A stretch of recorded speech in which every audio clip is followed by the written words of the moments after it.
So tell us, I hear of this great charity that you're starting up in this hospital that you're doing. Well, I don't need to talk about it much, but I mean, since you've asked, it's just basically a guy called Steve Longo who used to play with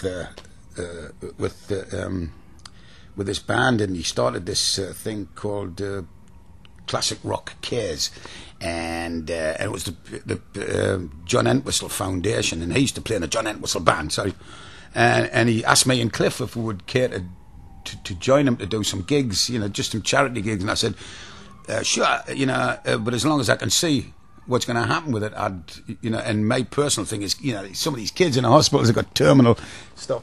It's heartbreaking, So I decided to open this music room in our hospital, which is opening, I think, next week or the week after. I'm not quite sure. I'm going to have to find it out the exact date. I just put the instruments in now, and it's just, you should see their faces, man. These kids are hooked up to this piece of shit, breathing machines and all that. And you get them in there, me darling. I tell you, you put them on the drums or the guitar. You should see their faces. It's cool. And what we'll do is, we'll little Pro Tools in there. We'll make a little record with them. We've got loads of Scotty's a volunteer. Yeah. And all the other guys come in, and they teach them little bits and pieces. And at the end of the week, they go to their parents and go, "There you go, Dad, I just made a record." Wow. Oh, that's cool. Great. Well, it is cool. It's almost like School of Rock, but it's for kids that are sick and cancer. And it's horrible you get in them wards. I mean, can you imagine being 9 or 10 and that's it? Oh, no, it's a sad, it's a very pain in the ass situation. It really is. We're talking to Brian Johnson from AC/DC. Brian, when success first hit you at a young age, do you remember the first thing that you went out and splurged on? The first thing you bought just to say, wow, you know what, I've made it. I'm going to treat myself. A Chevy Blazer. Is that what you bought? I did. Was that right after, in 1980, 81? In 1980.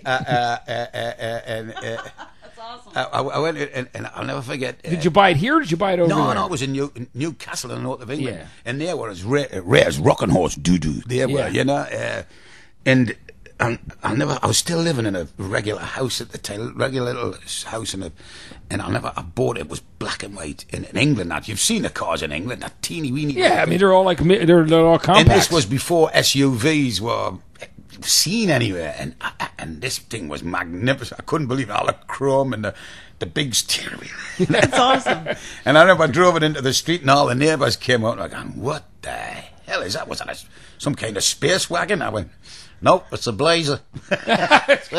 Even my accent changed. I talk like that and everything. Yeah. It's cool. Did you recently do any driving at Atlanta Motor Speedway? Yes, me doll. Not the Speedway, but Road Atlanta. Road Atlanta. Yeah, I drive there, and Sebring, Daytona, Watkins Glen, Road America, and just wherever, it's the HSR series, and it's fantastic. I just love to race, me. I get a big kick out of it, Yeah, it sounds like a great time. Oh, yeah. We're going to play some more AC/DC music right now. It's Brian Johnson from AC/DC 1019 RXP.